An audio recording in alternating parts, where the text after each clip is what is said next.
Bonjour Monsieur Carval, Bonjour. comment allez-vous? Dans l'ensemble, pas trop mal. Passez un bon week-end? Oui, oui, oui, absolument. Bon, super. Alors, moi j'étais très contente de vous recevoir en interview aujourd'hui, parce que bah, vous êtes une sorte de légende en fait, et vous devez l'entendre souvent en plus, je Oui. pense. Oui, bon, d'accord. Non, mais ça va finir par s'arrêter. Peut-être pas, hein, on sait jamais. Et du coup, on a plein de questions à vous poser par rapport à votre regard sur la science-fiction et son évolution surtout. Hmm. Donc, est-ce que vous avez quelque chose à dire déjà à propos de ça? Depuis le début où vous avez commencé à maintenant, qu'est-ce qui a le plus changé pour vous? Ce qui a changé profondément, c'est que quand on a commencé dans la première librairie de science-fiction, où il y avait Boris Vian, Raymond Queneau, Michel Butor, des quantités de gens que tous les journaux, les revues intellectuelles françaises parlaient de la science-fiction comme un événement extraordinaire sur le plan littéraire, et que pendant 4 5 ans, on a été couvert par les médias. Et puis après, donc, il y a eu une espèce d'arrêt dans les années 60 et la science-fiction est renée vers les années 70-80 où là, tout d'un coup, on s'est mis à vendre des livres à 120 000, 150 000 exemplaires et que maintenant, c'est descendu à 1500 exemplaires. Donc ça a beaucoup Voilà, changé. ça, c'est l'évolution économique. D'accord. Sinon, c'est intéressant parce que finalement, on est passé d'une science-fiction qui date. On a eu tout de suite une réaction en tant qu'auteur français parce que finalement, il existait en France une grande tradition depuis toujours, depuis Jules Verne jusqu'à Maurice Renat, etc. Barjavel, dont on parlait tout à l'heure. Et que donc on s'est mis, pour la plupart, sauf ceux qui voulaient imiter les Américains, à écrire de la science-fiction française. Et donc tout de suite, on a été pris dans une espèce de conflit parce que il y avait aux États-Unis et en Angleterre des quantités de livres, de romans, de nouvelles que les éditeurs français achetaient pour rien, tandis que nous, en tant qu'auteurs français, on voulait vivre de notre plume, ce qui est une illusion, bien que finalement, en faisant les comptes, jusqu'il y a 4 5 ans, j'ai gagné le SMIC toute ma vie avec ce que j'ai écrit. Ah, bah super. Voilà. Donc, si vous voulez, on a eu beaucoup de mal à percer parce que on était bloqué par les auteurs américains et en plus, on écrivait une science-fiction différente. Donc, alors, la science-fiction a beaucoup évolué, surtout vers les années 80. 80-90, il y a eu une explosion, et à la fois de la science-fiction française et la science-fiction en général. Et là, bon, on peut dire que c'est à peu près l'âge d'or. Tout a fonctionné admirablement bien. Il y avait partout des lecteurs, on allait partout. J'allais chez mon couturier, on disait ah bonjour Monsieur Curval. Oh. Donc, je passais à la télévision. Tout ça, c'est complètement terminé. C'est absous, c'est fini. Parce que quand même, d'une manière générale, on a été très les journalistes n'aiment pas la science-fiction. Hmm. Ça, c'est un fondamental, comme ils n'aiment pas ce genre. Et les augures de la littérature française non plus n'aiment pas la science-fiction, bien qu'ils n'en lisent jamais. Oh, bah tiens, c'est pratique. Voilà. Bon, sinon, c'est quand même une littérature qui a profondément évolué par rapport à ce qu'elle a pu être au début, en passant par toutes les modes qu'elle a traversées, jusqu'au cyberpunk, steampunk, etc., etc. Donc maintenant tout ça est un peu fusionné, on peut dire que on est un espèce d'état où la science-fiction rejoint la littérature générale et vice-versa, puisqu'on Hmm. voit plein d'auteurs de littérature générale qui écrivent de la science-fiction.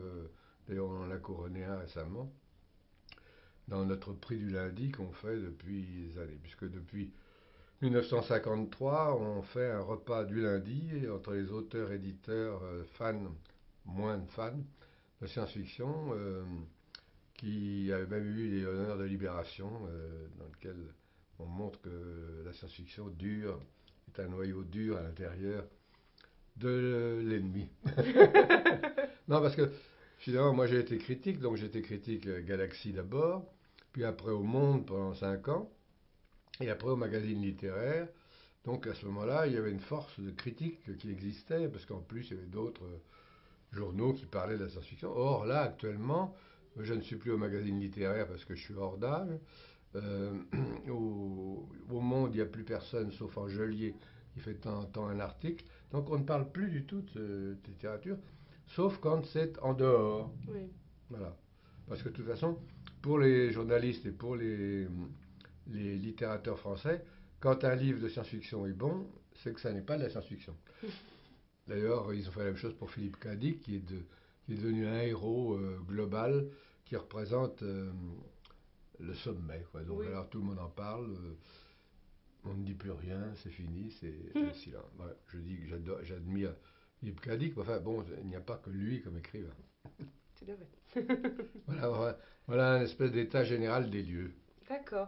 Et j'imagine qu'au départ, quand vous avez commencé à écrire, il n'y avait pas les mêmes problématiques. Parce que la science-fiction, je pense bien sûr que la science-fiction, ce sont des bases pour une certaine critique ou une aventure, mais aussi une critique de notre société, bien sûr.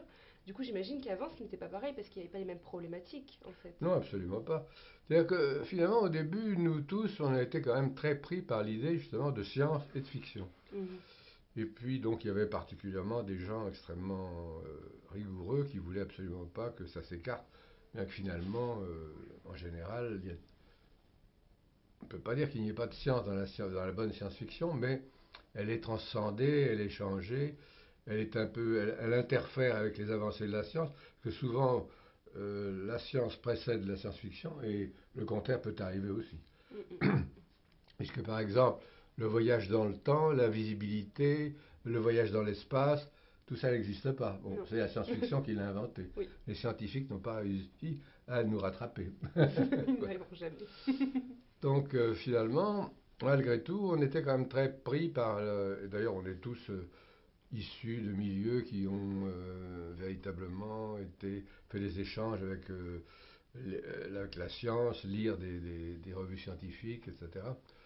Donc si ça ne se traduisait pas obligatoirement d'une manière purement scientifique dans les romans, c'était pris en compte d'une manière générale par la plupart des auteurs.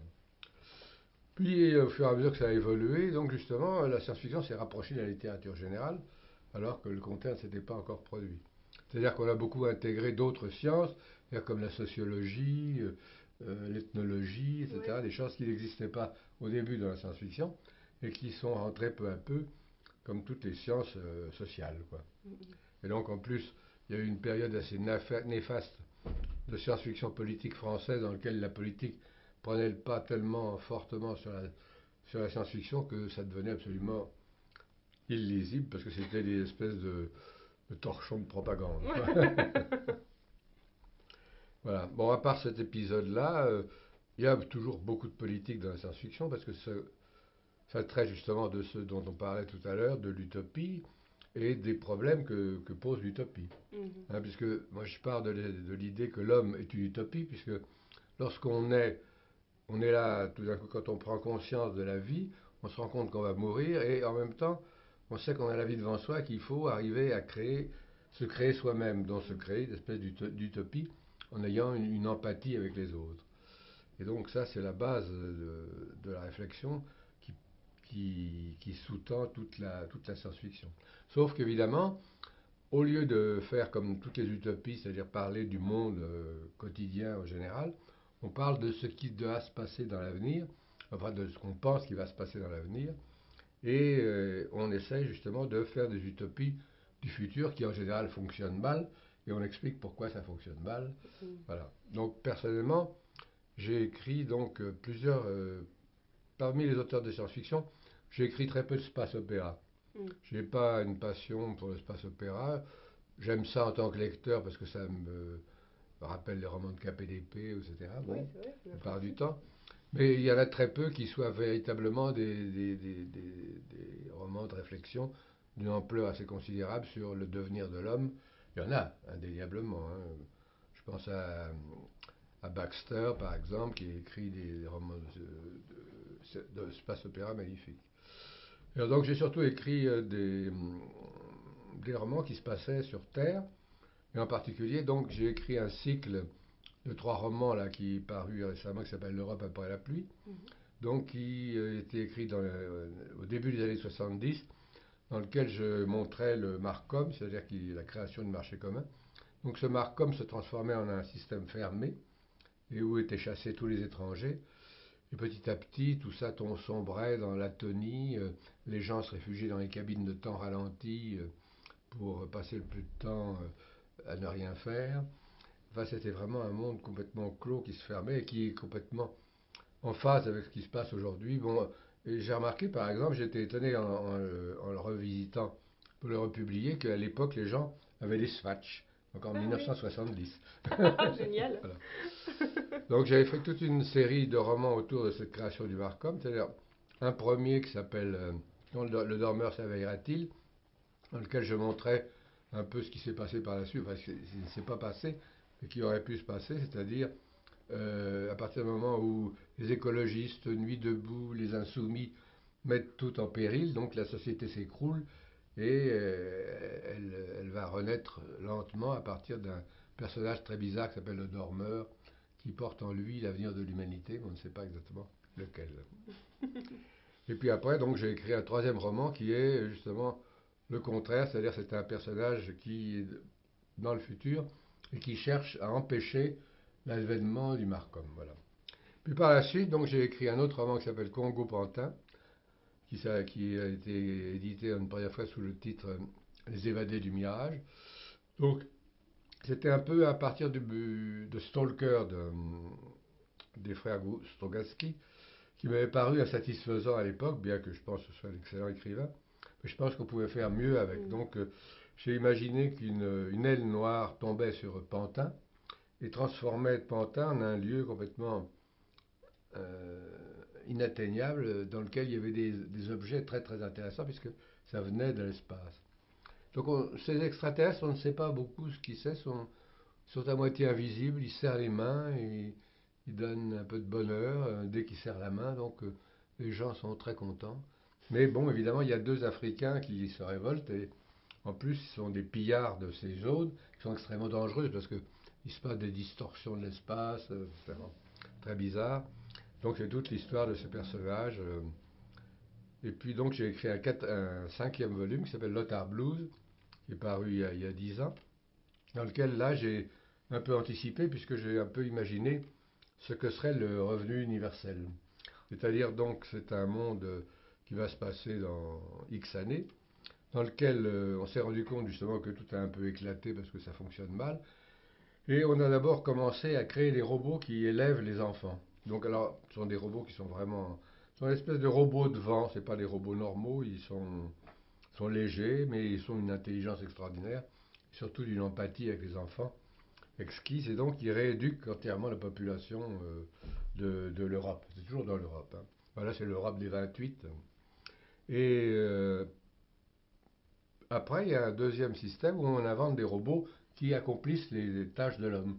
Si bien que les êtres humains ne travaillent plus que 4 heures par jour pendant 4 jours.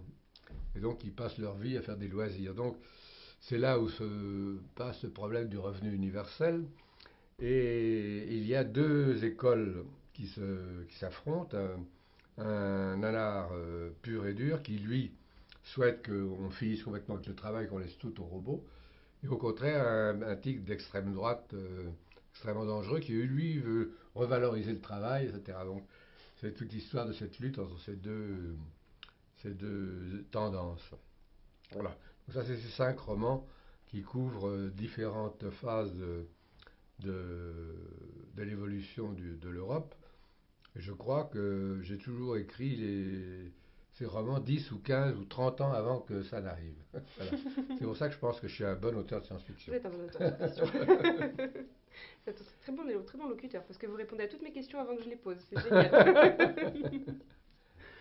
Et donc, qu'est-ce que vous pensez des intergalactiques aujourd'hui qu'on ait choisi d'ouvrir la discussion avec les gens? Est-ce que vous pensez que ça va améliorer la science-fiction enfin, excusez-moi, je reprends.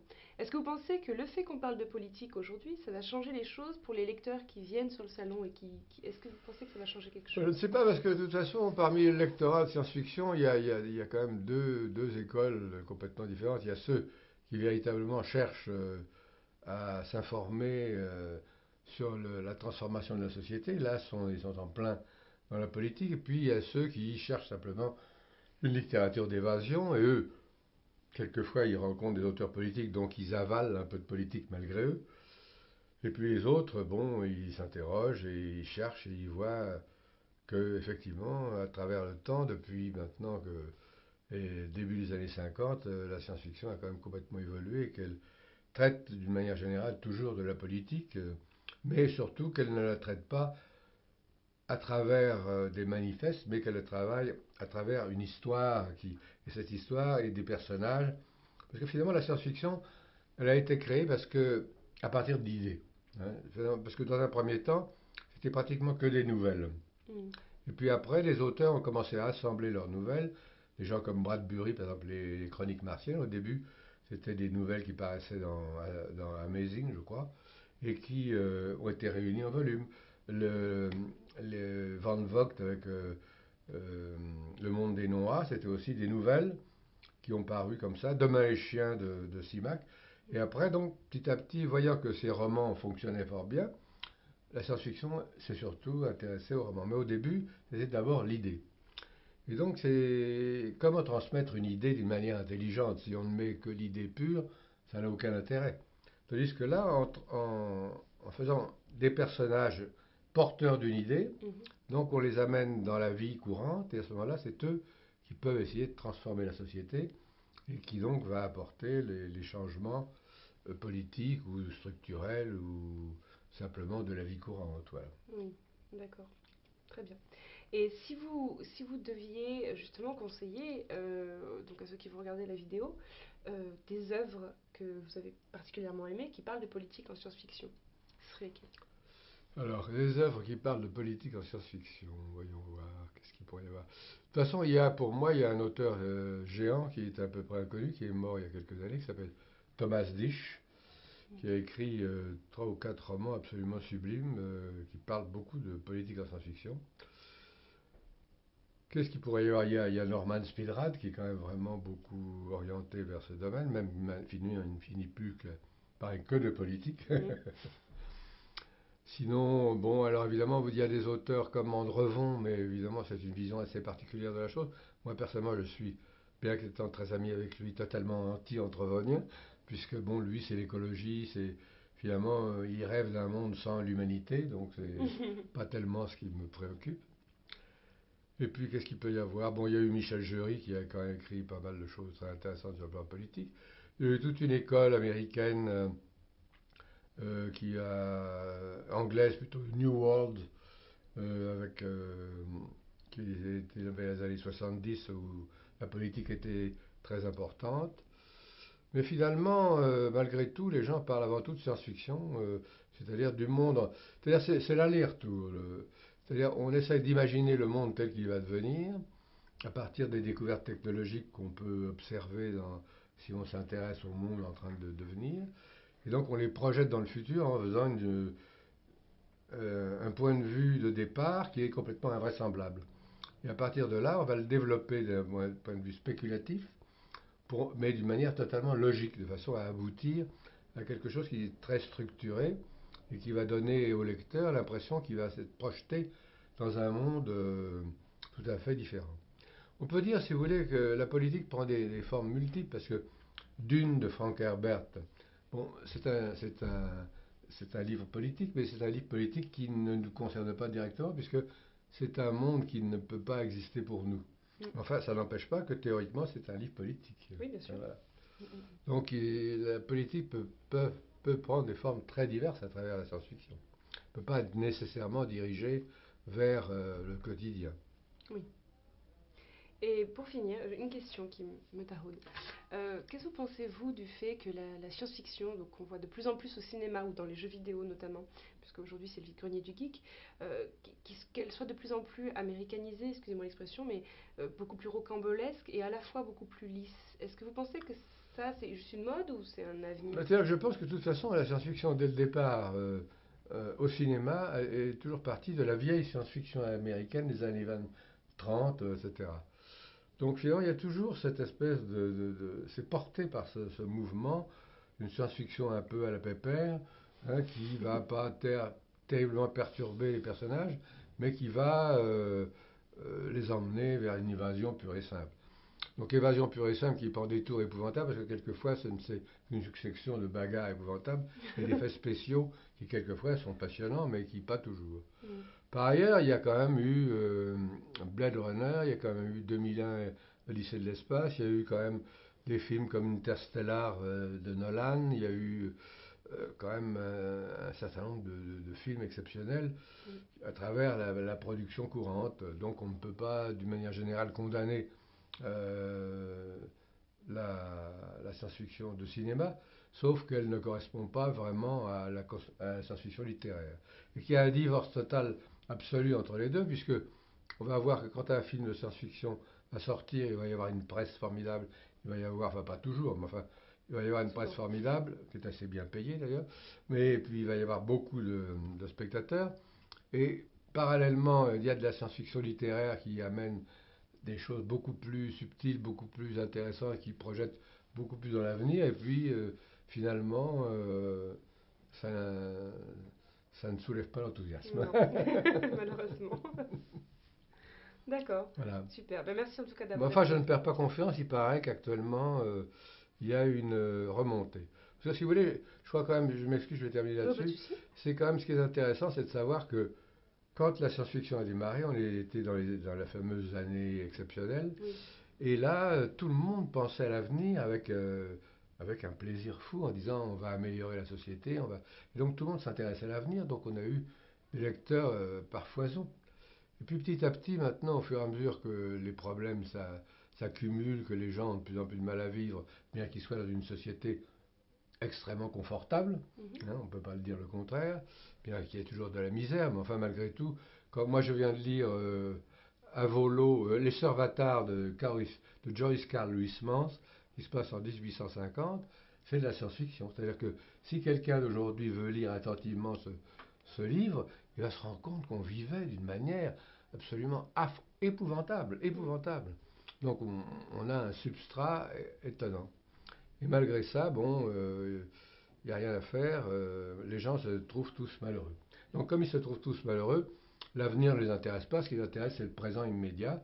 Et le présent immédiat, évidemment, n'a même pas terriblement envie de lire ce qui va se passer dans 10, 20, 30, 100 ans. Oui, non. Très bien. Ben, merci beaucoup en tout cas.